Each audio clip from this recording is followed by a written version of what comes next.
Real good Dallas Stars team that the Leafs beat on Wednesday night. Nice bounce-back win over that loss to the Islanders on Monday. Here's Martin Biron to talk about it. And I mentioned that loss to the Islanders, Marty, because Auston Matthews looked like, well, maybe he's just a little bit tired after the All-Star break in that game. I mean, they were asking those players to do so much over the course of that All-Star week.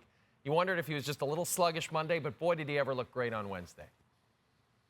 Yeah, he did look great against the Dallas Stars. And listen, it wasn't just Auston Matthews against the New York Islanders that looked a little sleepy. I think the whole team was sleepwalking through that game, and they got burned in that game. But yeah, listen, it's not only that it is the All-Star weekend and a lot is going on, is that it is in Toronto. And Auston Matthews is going to be in high demand when those things are happening in the hockey mecca that is Toronto. But Auston Matthews was a beast against the Dallas Stars. And listen, 27 goals in the last 27 games.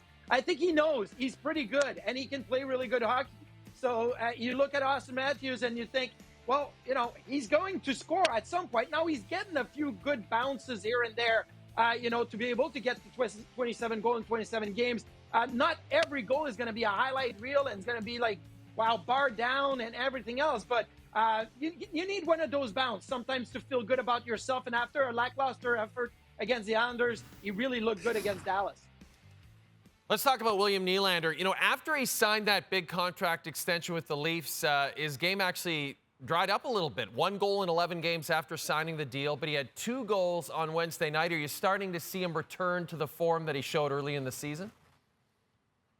Yeah, and listen, William Nylander, it's the same thing, right? He goes to the All-Star break, he has the bye week, and he's thinking, oh, man, I can't buy a goal right now. I can't score at the level that I want to, but you are being celebrated at the All-Star game, and you kind of start to feel like, oh, I'm pretty good. Let's just continue to push and play. Although in the 11 games where he only scored 2 goals, he scored in 1 of those 11 games. He still got 40 shots. His expected goals were still pretty good. I think it was about 5.5 to 6 goals that were expected to score in those 11 games. And in the game against Dallas, he got 4 shots on goal. That's his average for the season. So 40 and 11 was just a little below his average. But with Willie Nylander, I think when he's relaxed, he plays better. He scores goal. And against the Dallas Stars, you could see that it was very relaxed. Like on the power play, he gets the one-timer. He's thinking, okay, just give it to me. I'm going to let that shot go, and I'm going to score goals. So I think that Willie Nylander, Willie Styles, he's got that little bit of swagger to him. And coming back from the All-Star break and the All-Star game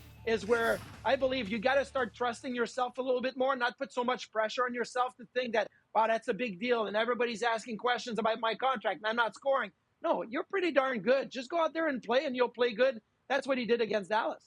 Marty Biron also has a bit of swagger to him.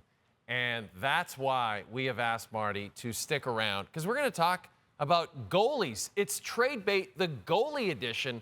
That's a little later in this edition of SportsCenter.